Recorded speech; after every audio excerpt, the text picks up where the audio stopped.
بسم اللہ الرحمن الرحیم الحمد للہ نحمده ونستعینه ونستغفره ونؤمن به ونتوکل علیہ ونعوذ باللہ من شرور انفسنا ومن سیئات اعمالنا من يهده اللہ فلا مضل له ومن يضلله فلا هادی له واشهد ان لا الہ الا اللہ وحدہ لا شریک له واشهد ان سیدنا ومولانا محمدا عبده ورسوله ارسله الى الناس کافة بشیرا ونذیرا وداعیا الى اللہ باذنہ وسراجا منیرا صلی اللہ تعالی علیہ وعلى آلہ واصحابہ وازواجہ وذریاتہ وبارک وسلم تسلیما کثیرا کثیرا اما بعد اعوذ باللہ من الشیطان الرجیم بسم اللہ الرحمن الرحیم یا ایہا النبی انا احللنا لک ازواجک اللاتی آتیت اجورہن وما ملکت یمینک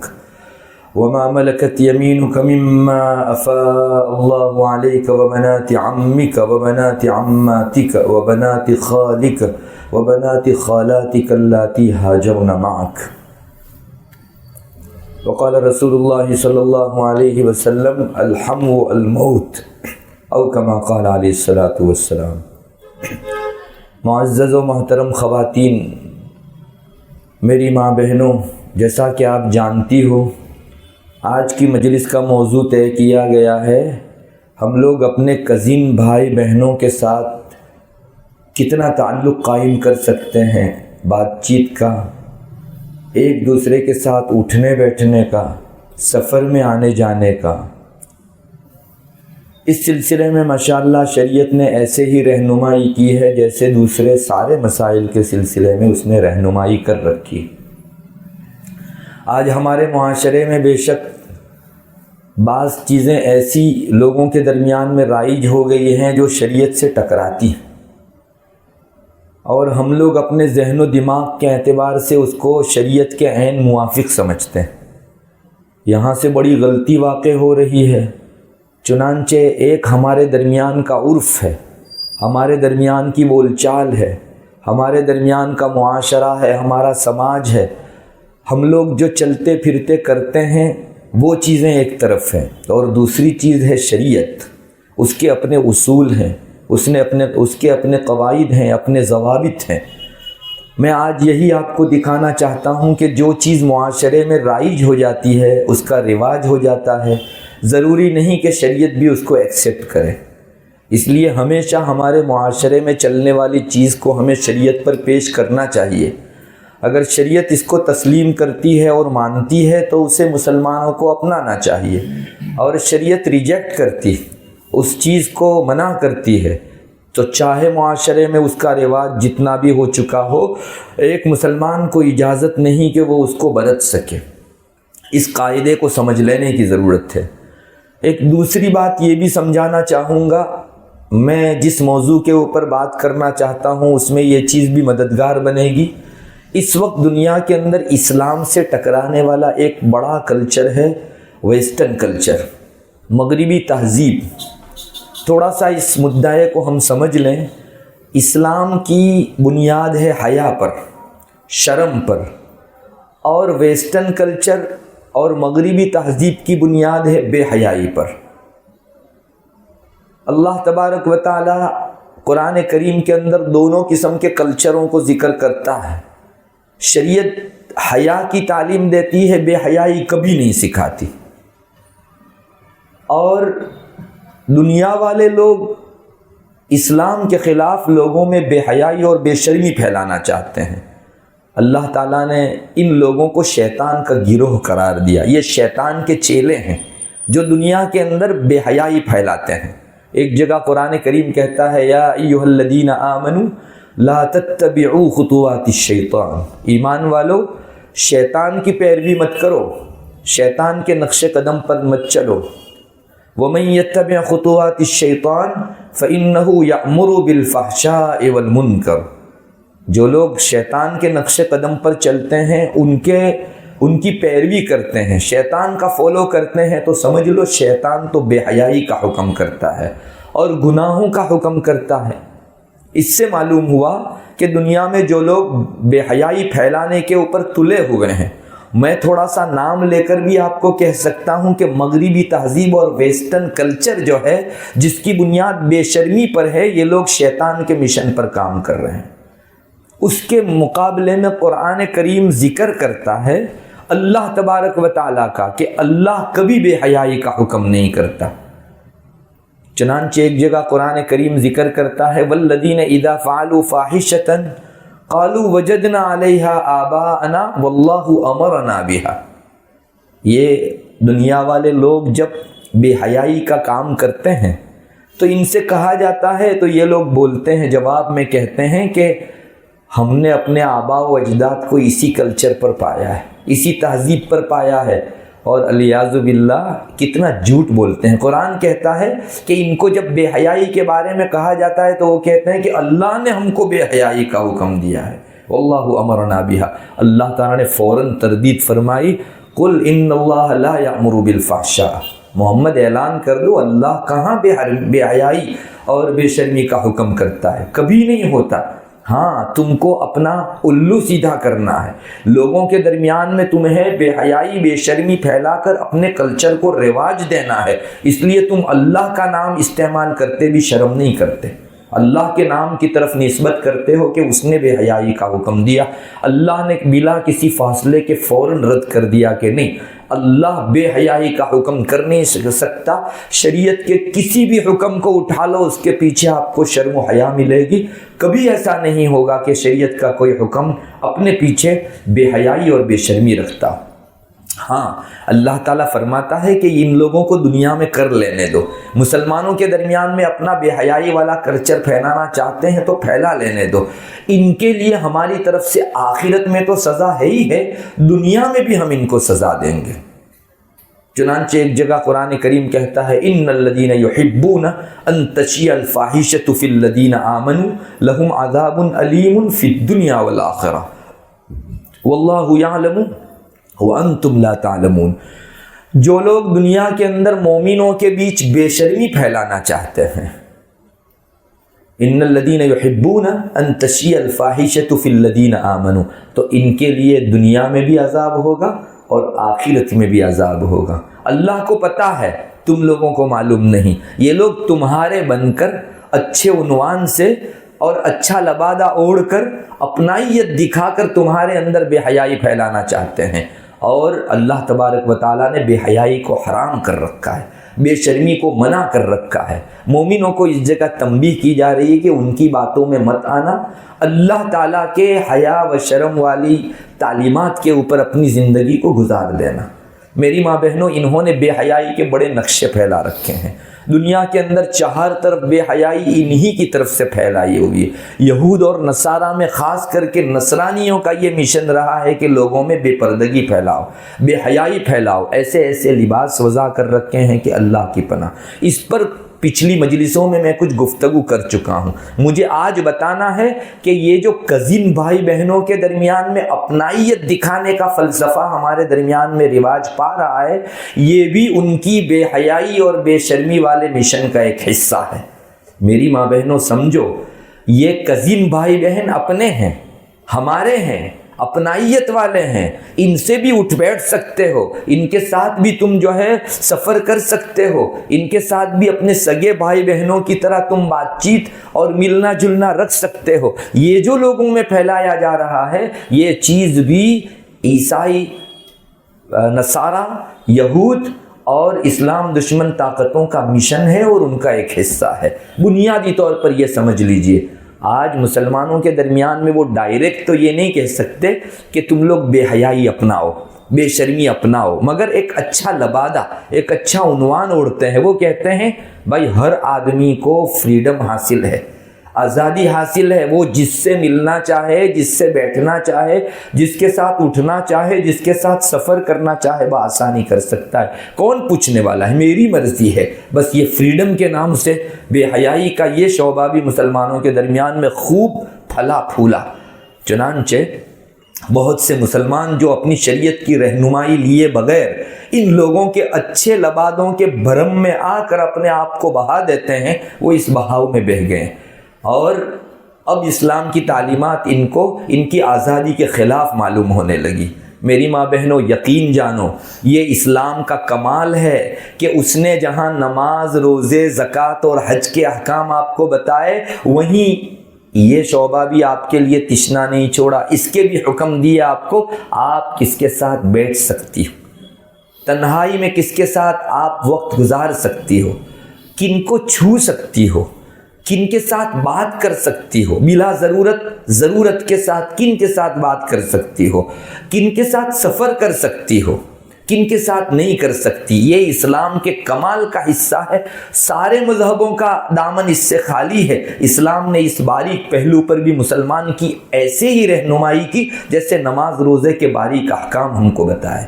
میری ماں بہنوں، اس لیے میں آپ کو سب سے پہلے اس موضوع پر یہ بات بتا دوں گا کہ جب بھی ہمارے معاشرے اور سماج میں، ہماری کمیونٹی کے اندر کوئی چیز رواج پا جائے، کسی چیز کا عرف ہو جائے، لوگ اس کو برتنے لگیں، تو محض مسلمانوں میں یہ چیز جاری ہے اس لیے جائز ہوگی، ایسا فیصلہ مت کر لو۔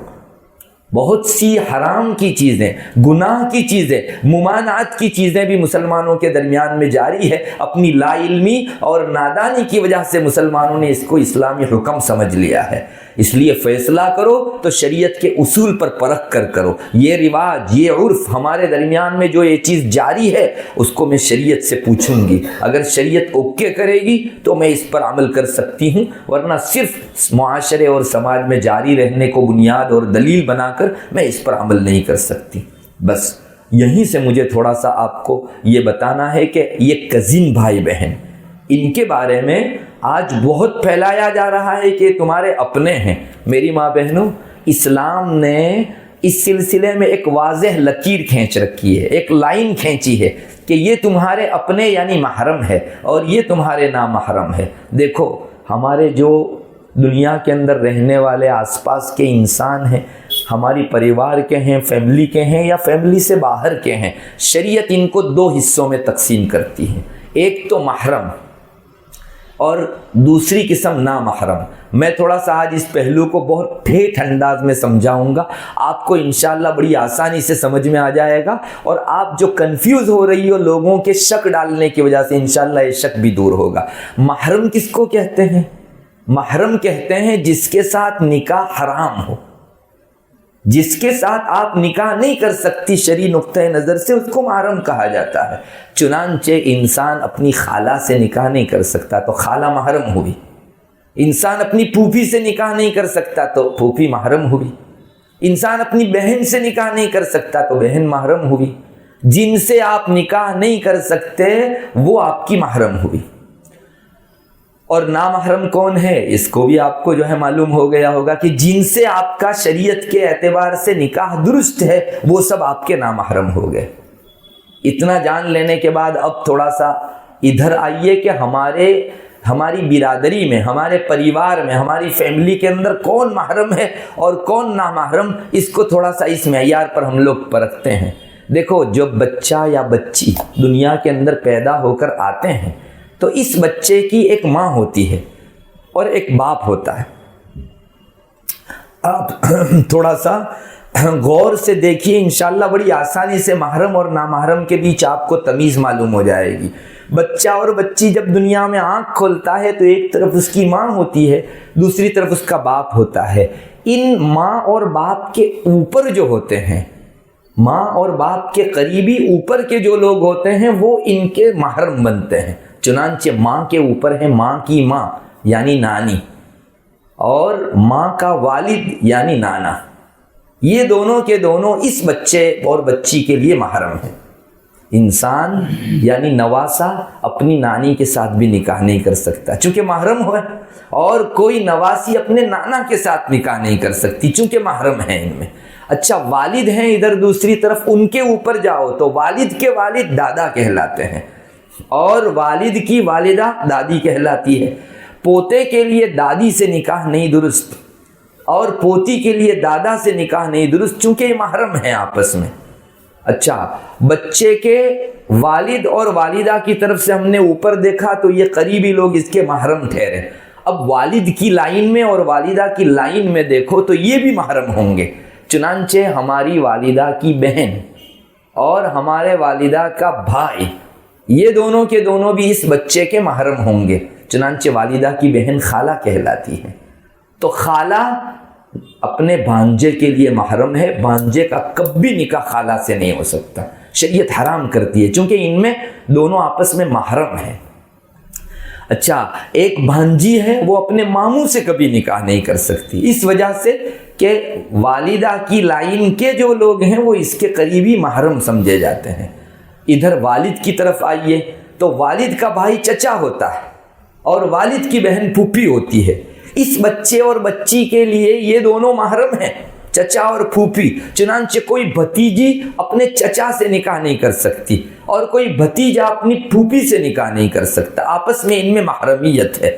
تو آپ نے دیکھا والد ہے, والدہ ہے, والد کے اوپر دادا دادی, والدہ کے اوپر نانا نانی, اور والد کی اپنی لائن کے اندر چچا اور پھوپھی, اور والدہ کی اپنی لائن کے اندر ماموں اور خالہ. اب آپ آئیے والدہ اور والد کے نیچے کے لوگ, اس کے اور رشتہ دار ہیں ان کے نیچے کے لوگ. تو والد اور والدہ کے نیچے ہیں اپنے بھائی بہن.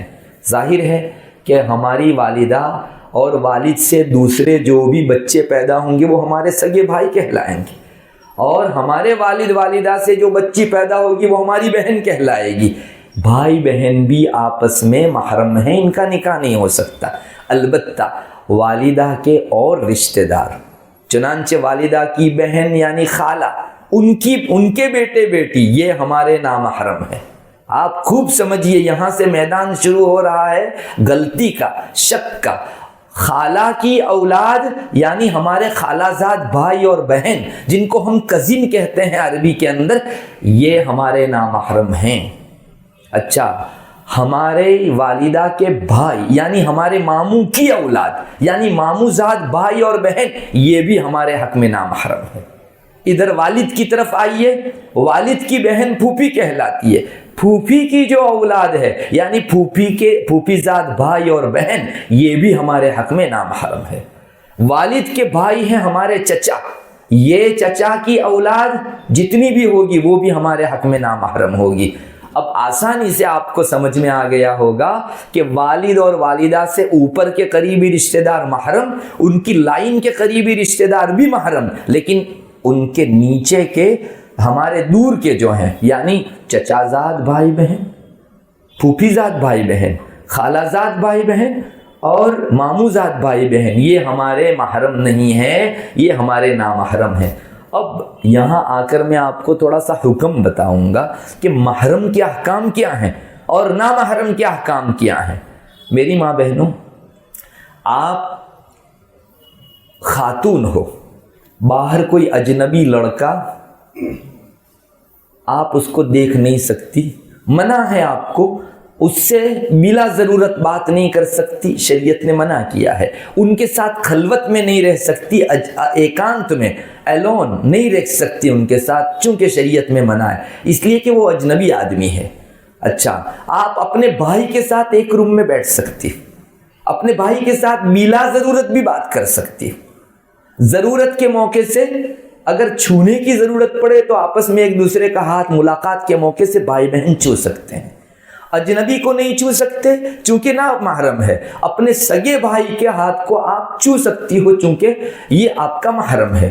اس بھائی کے ساتھ آپ کو سفر کرنا ہو, شرعی سفر 77 کلومیٹر کا یا اس سے زیادہ کا سفر, جس کو شرعی سفر کہا جاتا ہے, اور جس میں 4 رکعت والی نماز آپ کی 2 رکعت والی ہو جاتی ہے, قصر ہو جاتی ہے. اتنا لمبا سفر بھی اپنے محرم کے ساتھ آپ کر سکتی ہو. اجنبی کے ساتھ چھوٹا سفر بھی نہیں کر سکتی, لمبا سفر بھی نہیں کر سکتی. ٹھیک ہے, یہاں تک تو بات سمجھ میں آ گئی آپ کو. اجنبی راستے چلتا اور محلے کا ایک لڑکا تو ہمارے حق میں اجنبی ہے. اچھا, ہمارا سگا بھائی یہ ہمارا محرم ہے. ہمارے چچا زاد, خالہ زاد, ماموں زاد اور پھوپھی زاد, یہ جو بھائی بہن ہیں یہ ہمارے لیے کس درجے میں؟ ہمارے سگے بھائی کے درجے میں یا محلے کے اجنبی لڑکے کے درجے میں؟ شریعت کہتی ہے کہ یہ محلے کے اجنبی لڑکے کے درجے میں ہیں۔ کہاں سے غلطی واقع ہو رہی ہے آپ کو میں انگلی رکھ کر بتا رہا ہوں۔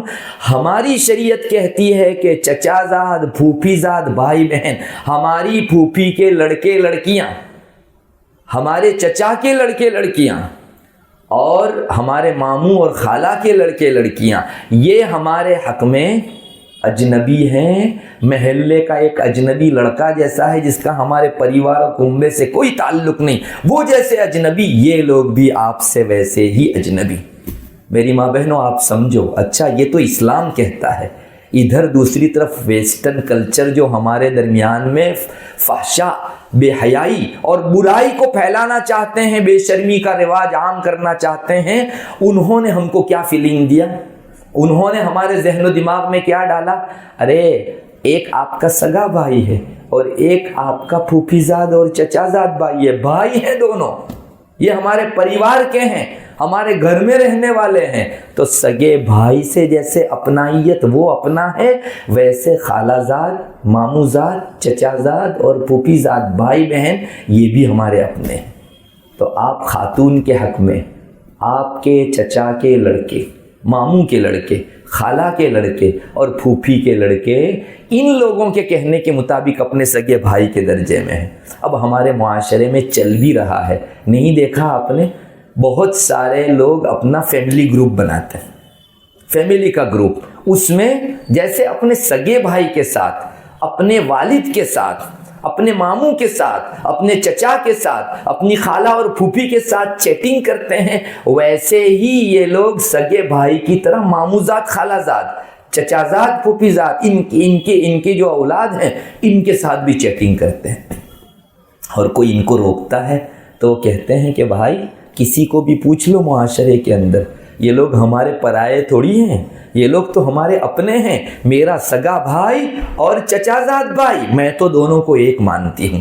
اور کوئی ان کو کہتا ہے کہ تمہارے درمیان میں برے تعلقات قائم ہوں گے تو اسے ڈانٹا جاتا ہے کہ ارے تمہاری نگاہ بری ہوگی، ہماری نگاہ تو بہت صاف ہے، میں تو ان کو سگے بھائی کے درجے میں رکھتی ہوں۔ ایک طرف آپ کی یہ بات ویسٹرن کلچر کے اثر سے متاثر ہونے کی وجہ سے، اس سے افیکٹڈ ہونے کی وجہ سے آپ بات کر رہی ہو، اور دوسری طرف شریعت سے پوچھو، شریعت کہتی ہے اجنبی محلے کے لڑکے کے ساتھ تم نے بات کی بلا ضرورت، شریعت منع کرے گی، تمہارے چچا زاد یعنی کزن بھائیوں کے ساتھ بھی تم بات کرو گی بلا ضرورت، شریعت ایسے ہی منع کرے گی۔ ارے تمہارا دل کیا صاف ہے؟ شریعت صاف ہے، وہ جو بولے گی اس میں شفافیت ہے، یہ تمہارا زبانی جمع خرچ ہے۔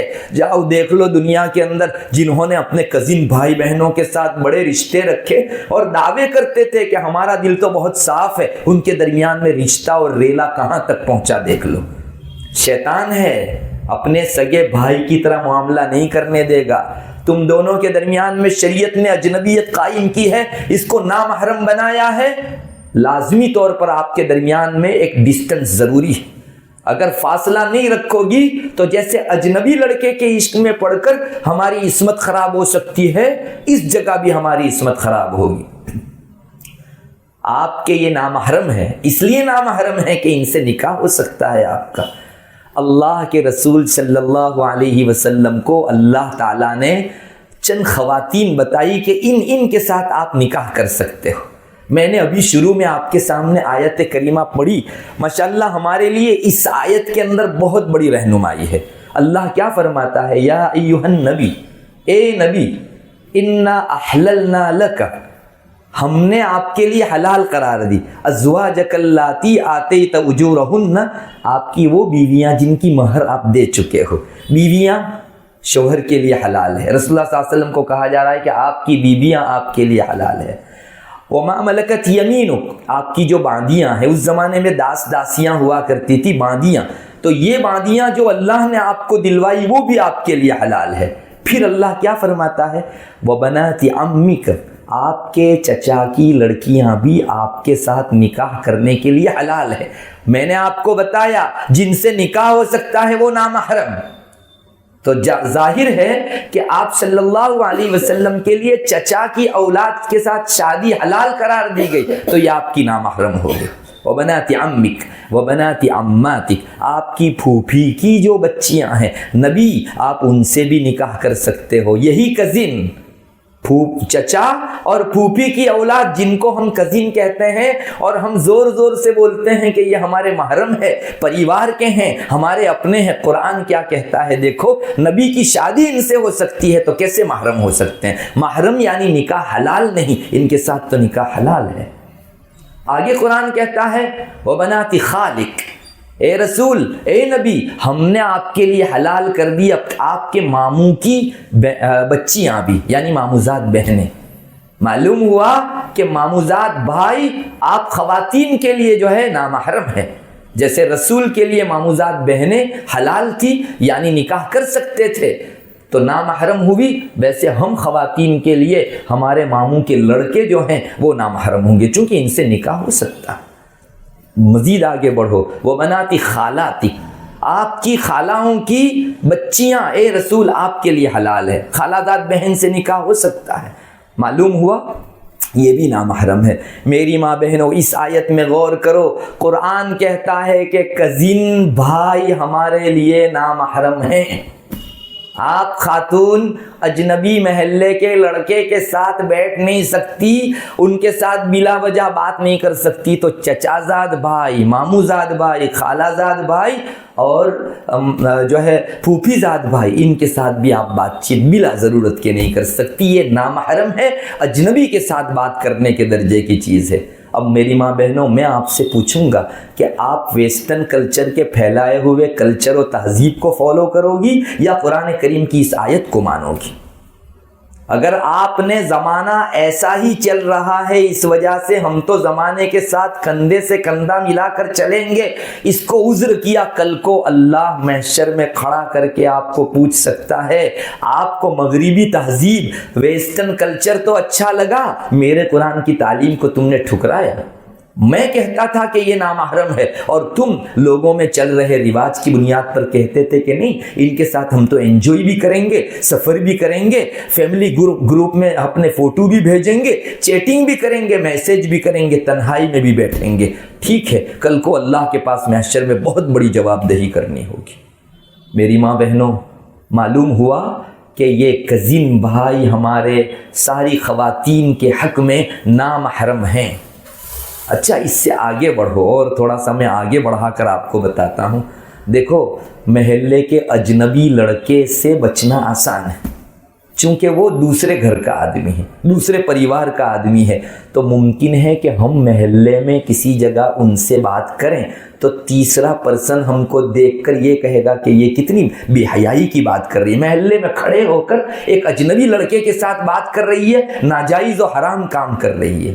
مگر ہمارے خالہ زاد، ماموں زاد، چچا زاد، پھوپھی زاد بھائیوں کے ساتھ ہم لوگ بات کریں گے تو چونکہ بعض ذہنوں میں بیٹھا ہوا ہے کہ یہ تو ہمارے پریوار کے ہیں، تو ممکن ہے کہ بہت سی طبیعتیں اس کو ہضم کر لیں، بھئی یہ تو اپنے ہیں، چلتا ہے اس طرح سے بات کرنا۔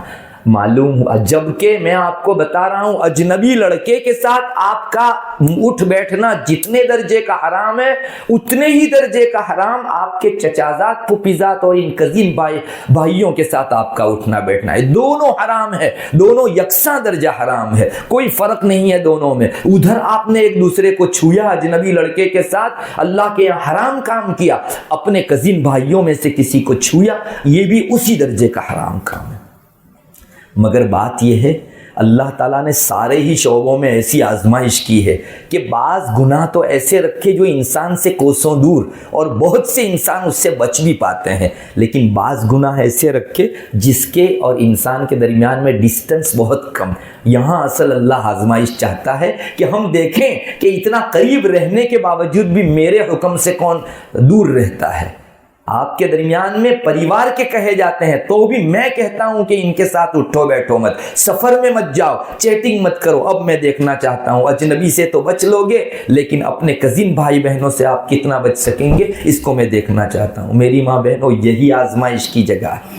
ہمارے محلے کی بہت ساری خواتین اجنبی لڑکوں سے تو پرہیز کرتی ہیں لیکن اپنے کزن بھائیوں کے مرحلے پر آ کر پھسل جاتی ہے، جبکہ وہاں حرمت یہاں بھی حرمت ہے۔ اور میری ماں بہنوں، ایسی آزمائش بہت سخت کہلاتی ہے اور اللہ بار بار کرتا ہے۔ قرآن کریم میں ایک سے زیادہ مرتبہ ایسی آزمائش اس نے کی ہے۔ آپ کو معلوم ہونا چاہیے، یہودی لوگ جو تھے وہ ایک سمندر کے کنارے پر رہتے تھے، مچھیرے تھے، مچھلیاں کا شکار کرتے تھے اور اپنا گزران کرتے تھے۔ اللہ تعالیٰ نے یہودیوں کو حکم دیا کہ تم لوگ سنیچر کے دن مچھلیاں نہیں پکڑ سکتے۔ جیسے ہمارے لیے جمعہ کا دن تعظیم کا ہے، یہودیوں کے لیے سنیچر کا دن تعظیم کا ہے، عبادت کا ہے۔ تو اللہ نے ان پر حرام کر دیا کہ تم مچھیرے ہو، ماچھی مار ہو، لیکن اس دن تم کو مچھلیوں کا شکار نہیں کرنا ہے، اپنا روزگار بند کر دو، اس دن بالکل مچھلیوں کا شکار نہیں کر سکتے۔ اب قرآن کریم میں یہ مضمون آیا ہے، اللہ تعالیٰ نے ان کو منع کیا۔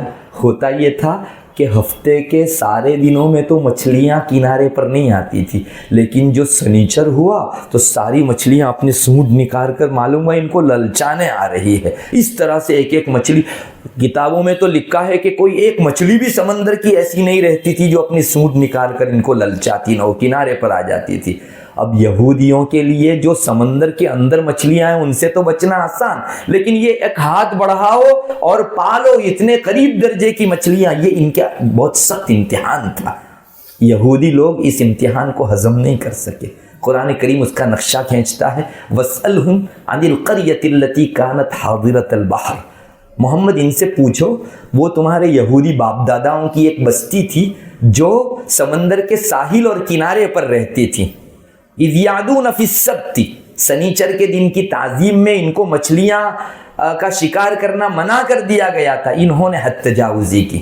اِذْ يَعْدُونَ فِي السَّبْتِ اِذْ تَأْتِيهِمْ حِيتَانُهُمْ شُرًّا وَيَوْمَ لَا يَسْبِتُونَ لَا تَأْتِيهِمْ، سنیچر کے علاوہ سنیچر کے دن میں تو یہ مچھلیاں آ کر اپنی سونڈ نکالتی تھی، ان کو للچاتی تھی۔ وَيَوْمَ لَا يَسْبِتُونَ، اور سنیچر یوم السبت نہیں ہوا کرتا تھا، لا تأتیہم، تو مچھلیاں نہیں آتی تھی۔ ان یہودیوں نے یہاں جو ہے اپنے آپ کو مضبوط نہیں رکھا، پھسل گئے۔ کیا کیا؟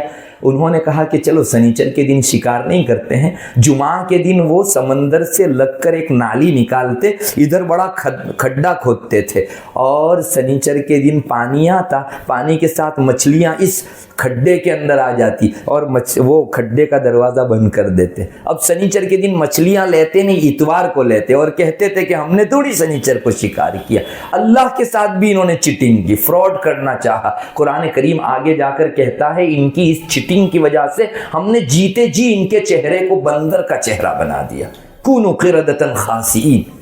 دیکھا، اپنے سمندر کے اندر کی مچھلیوں سے بچنا آسان تھا مگر ان مچھلیوں سے بچنا مشکل تھا، اور یہ لوگ اسی میں پھنس گئے۔ سارے شعبوں میں اللہ کا امتحان ایسا ہی ہوتا ہے۔ ایک محلے کا اجنبی لڑکا، اس سے تو بہت سی خواتین بچ لیتی ہیں، لیکن تمہارے گھر میں پنپنے والا یہ تمہارا کزن، ان سے بچو، اور بہت ساری یہاں آ کر جو ہے ہار جایا کرتی ہیں۔ ایک اور واقعہ میں آپ کو بتاؤں جس میں قرآن کریم ایسے ہی امتحان کا ذکر کرتا ہے۔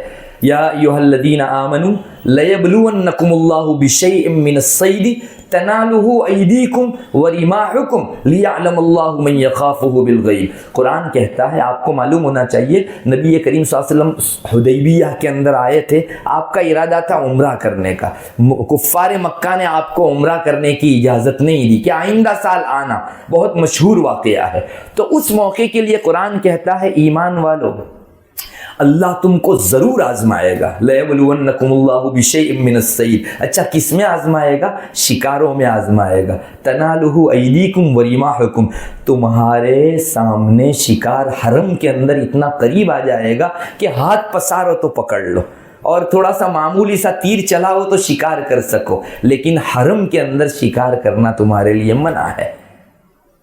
اب کہتے ہیں کہ صلح حدیبیہ میں یہ لوگ حرم کے کچھ علاقے میں تھے، وہاں شکار اتنا قریب ہوا کہ اب بھی پکڑو تو فوراً ہاتھ میں آ جائے، مگر ان لوگوں کا امتحان تھا کہ ہاں، دور والے شکار کو تو تم کرنے نہیں جاؤ گے، ہم نے تمہارے پاس شکار بھیجا، اب دیکھتے ہیں کہ کون جو ہے یہاں جگر گردہ دکھاتا ہے اور اللہ کے حکم سے اپنی لالچ و طمع کو مارتا ہے اور شکار باوجود سامنے ہونے کے نہیں کرتا۔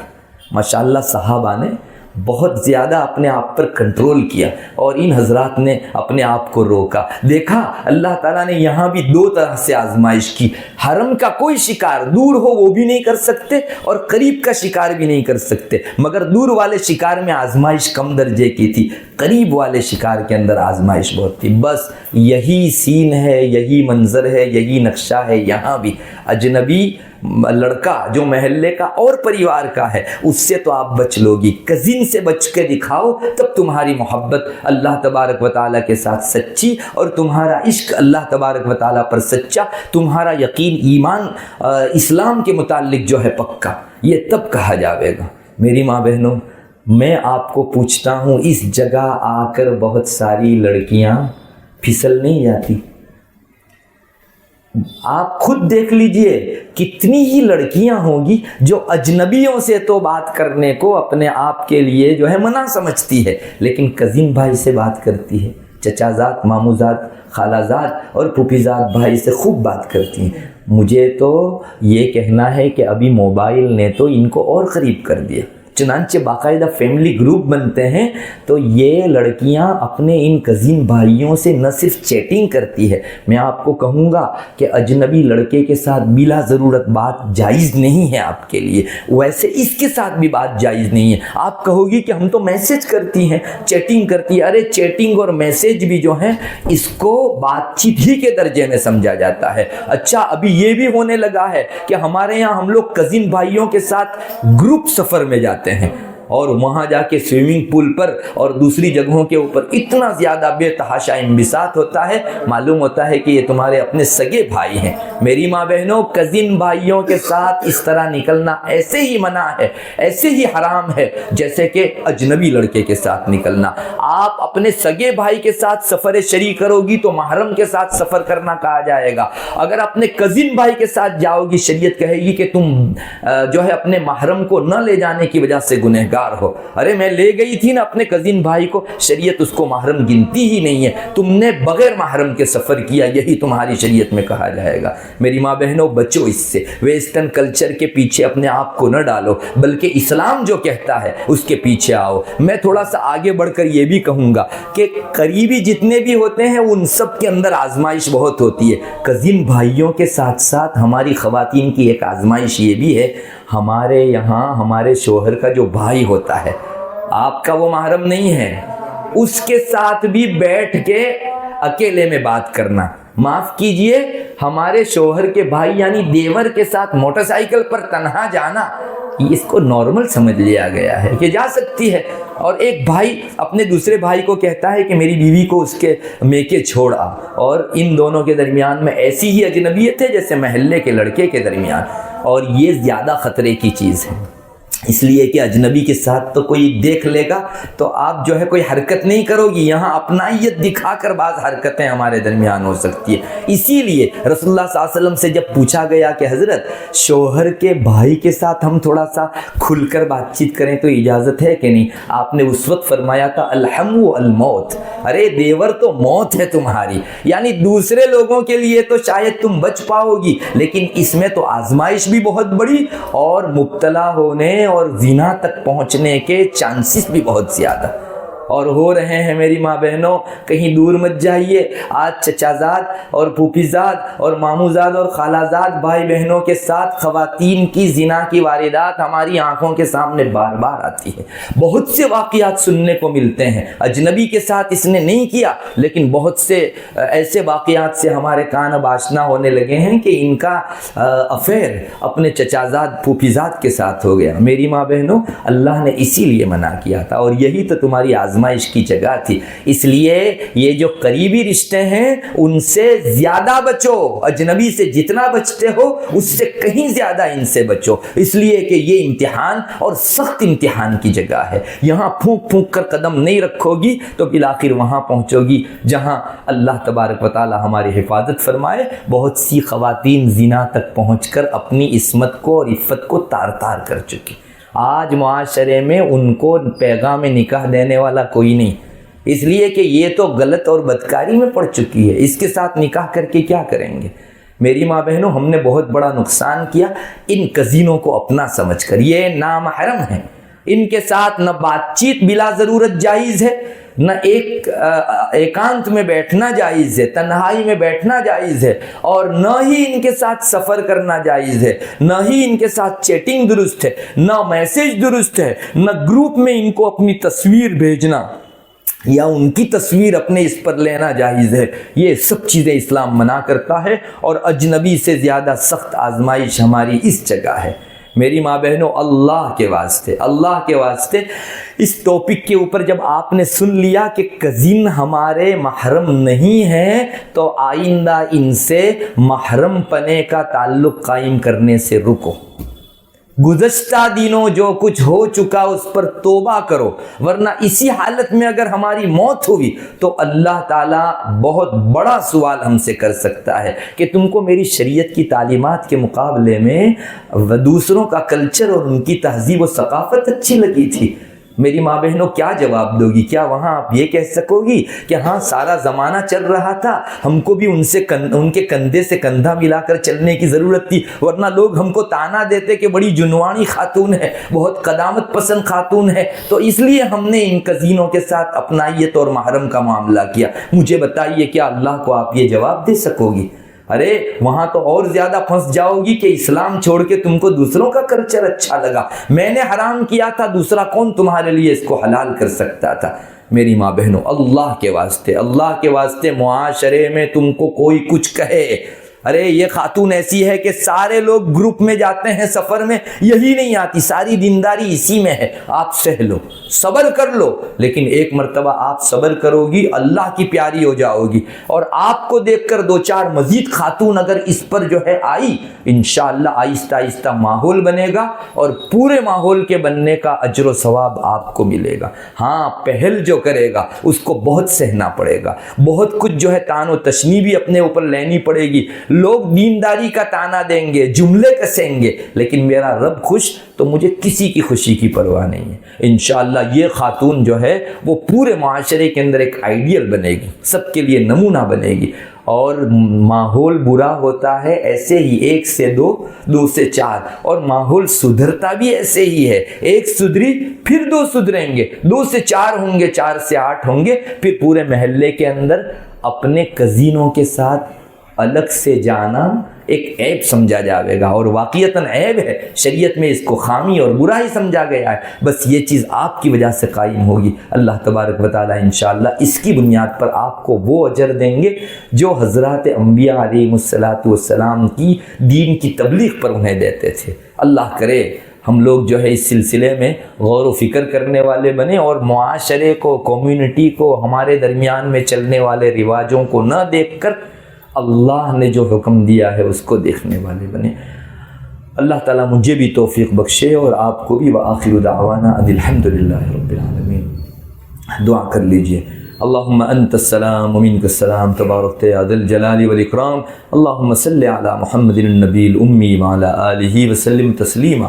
ہے اللہ ہمارے گناہوں کو معاف فرما، ہم لوگ بڑے گنہگار ہیں، بہت خطا کار ہیں، بہت سیاہ کار ہیں، ہماری زندگی تیری نافرمانی میں گزر گئی۔ یا الہ العالمین ہمارے چھوٹے بڑے نئے پرانے سب گناہوں کو معاف فرما، جن گناہوں کو گناہ سمجھ کر کیا انہیں بھی معاف فرما، اور معاشرے کے بہاؤ میں آ کر ان کو گناہ نہ سمجھ کر ہم نے گناہ کا ارتکاب کر ڈالا، ان سے بھی ہماری پوری حفاظت فرما۔ یا الہ العالمین یہ کزن بھائی بہنوں کے حوالے سے جو ہمارے درمیان میں بے پردگی کا رواج عام کر دیا گیا ہے، اس ماحول کو ختم فرما۔ اسلام نے کزن بھائیوں کے ساتھ خواتین کے اجنبی پنے کو باقی رکھنے کا جو حکم دیا ہے اس پر ہم کو عمل کرنے کی توفیق عطا فرما۔ اے اللہ اور بھی جو برائیاں ہمارے درمیان میں پھیل چکی ہیں ان ساری برائیوں سے ہم کو نجات نصیب فرما۔ یا الہ العالمین امت مسلمہ کو تیری دین و شریعت میں کامیابی کا یقین عطا فرما، کسی اور تہذیب اور کلچر کے اندر ہمارے لیے کامیابی نہیں ہے اس کا یقین ہم کو عطا فرما۔ اے اللہ آج تو ہم دوسروں کے آوازے پر آوازہ لگا کر اس میں ہماری کامیابی کو ڈھونڈنے لگ گئے، جبکہ ہمارا ایمان ہے کہ اسلام کے علاوہ کہیں کامیابی نہیں ہے، اس کے احکام کی پیروی ہی میں ہمارے لیے بہتری ہو سکتی ہے۔ یا الہ العالمین اس پر یقین جما دے، ہم کو سچا پکا مومن بنا دے۔ یا الہ العالمین ہمارے مسلم مسلم معاشروں میں دشمنوں کی کوششوں کی وجہ سے جو رسم و رواج گھس آئے ہیں ان سب کا جنازہ نکال دے، عین سنت کے اوپر ہمارے معاشرے کو کر دے۔ ہے اللہ، جو خواتین اس سلسلے میں پھنس چکی ہیں ان کو اس دلدل میں سے باہر نکال دے۔ قزینوں کے نامحرم ہونے کا پہلو ہمارے دل و دماغ میں بٹھا دے۔ یا الہ العالمین، بہت ساری اور بھی ہماری ضرورتیں ہیں، پوری فرما۔ ہمارے بیماروں کو شفا نصیب فرما، مقروضین کے قرض کی ادائیگی کی غیب سے شکلیں پیدا فرما۔ یا الہ العالمین، امت مسلمہ کا کوئی فرد دنیا کے کسی کونے میں جس پریشانی میں مبتلا ہو، اس کی اس پریشانی کو دور فرما۔ یا اللہ، فلسطین میں ہمارے بھائی بہنوں پر بہت مظالم ڈھا رہے ہیں، 1 سال سے اوپر کا عرصہ ہو گیا۔ یا الہ العالمین، ان کی خون کی ندیاں دیکھ کر لوگ جشن منا رہے ہیں۔ یا الہ العالمین، تیری علیم و خبیر ذات ان حالات سے واقف ہے، تو رحم فرما دے، کرم فرما دے۔ بے شک ہمارے کرتوت کی وجہ سے ہم پر مصیبتیں آئی ہیں، پوری امت کی جانب سے ہم تیرے حضور مغفرت کی بھیک مانگتے ہیں۔ اللہ معاف فرما دے، ناک رگڑتے ہیں اللہ، بے شک ہم نے تجھے ناراض کر دیا، تو راضی ہو جا ہم سے۔ اللہ، فلسطین والوں کے اوپر اپنی مدد، اپنی نصرت بھیج دے، اپنی تائید غیبی شامل حال فرما دے۔ اللہ، تو نے ہی بدر کے اندر فرشتوں کا لشکر اتارا تھا۔ اے اللہ، نبی کے اس خاص کارنامے اور تیرے نبی کے اوپر کیے ہوئے اس رحم کا تجھ کو واسطہ۔ اے اللہ، تو اس موقع کے اوپر بھی فرشتوں کی امداد نبی کے نام لیوا ہونے کے ناطے ہمارے اوپر بھی اتار دے۔ اے اللہ، ہم بھی اسی کے نام لیوا ہیں، انہی میں اپنا شرف سمجھتے ہیں، جیسے بھی گندے ہیں، لیکن یا الہ العالمین، تیرے دین کی طرف نسبت ہماری ہے، ہم مسلمان کہے جاتے ہیں، اور لوگوں کو ہم سے دشمناوٹ بھی اسی لیے ہے کہ ہم تیری طرف منسوب ہے۔ اللہ، ہمارے کرتوت تو کچھ نہیں ہے، لیکن ہمارے لیے تو تیری طرف یہ نسبت بھی بڑی سعادت ہے۔ یا اللہ، تو ہماری آزمائش نہ فرما۔ یا الہ العالمین، آسانی کے ساتھ پورے فلسطین کے علاقے کو فتح کر کے مومنوں کے ہاتھ میں دے دے، کوئی مشکل نہیں تیرے لیے۔ بیت المقدس اور اس کے آس پاس کے سارے علاقے یہودیوں سے خالی کر دے۔ یا الہ العالمین، ان کے پاؤں کھاڑ دے۔ اے اللہ، یہودیوں کی پیڑ توڑ دے۔ اے اللہ، جو لوگ ان کا تعاون کر رہے ہیں ان کے حوصلوں کو پست فرما دے۔ اے اللہ، ان کو اپنے اسباب و مادیت پر بڑا غرور ہے، اپنے آلات اور اپنے ہتھیاروں کے اوپر ان کو بڑا غرور ہے۔ اے اللہ، تیری طاقت کے سامنے کوئی طاقت نہیں ہے، لا حول ولا قوت الا باللہ۔ اے اللہ، اپنی طاقت کا مظاہرہ دنیا کے اندر کر دے۔ اے اللہ، انہیں ایسا سبق پڑھا رہتی دنیا تک تیرے مومن بندوں کو کوئی ستا نہ سکے۔ یا الہ العالمین، یہاں جتنی بھی خواتین آئی ہیں ان کی آمد کو قبول فرما۔ اللہ، ہم سب کے لیے ذخیرہ آخرت اور نجات کا ذریعہ بنا۔ جس گھر میں تیرے دین کا آواز کہا سنا جا رہا ہے اس کے چپے چپے کے اندر سکون، چین، قرار، امن و اطمینان عطا فرما۔ اپنے انوارات و تجلیات سے ہم سب کو محظوظ فرما۔ یا الہ العالمین، امت مسلمہ کی زبوں حالی کے اوپر رحم فرما۔ یہ جو مضمون کہا گیا ان میں جو حق باتیں ہیں ہمارے دل و دماغ میں، ہمارے برتاؤ کے اندر اس کو اتار دے، ہمارے کردار و گفتار سب میں اتار دے۔ اللہ، اگر کوئی ناحق بات نکل گئی ہو معاف فرما دے۔ اللہم انا نسألک من خیر ما سألک منہ نبیک محمد صلی اللہ علیہ وسلم، ونعوذ بک من شر ما استعاذ منہ نبیک محمد صلی اللہ علیہ وسلم۔ انت المستعان وعلیک البلاغ ولا حول ولا قوة الا باللہ۔ سبحان ربک رب العزة عما يصفون وسلام على المرسلين والحمد لله رب العالمين برحمتك يا أرحم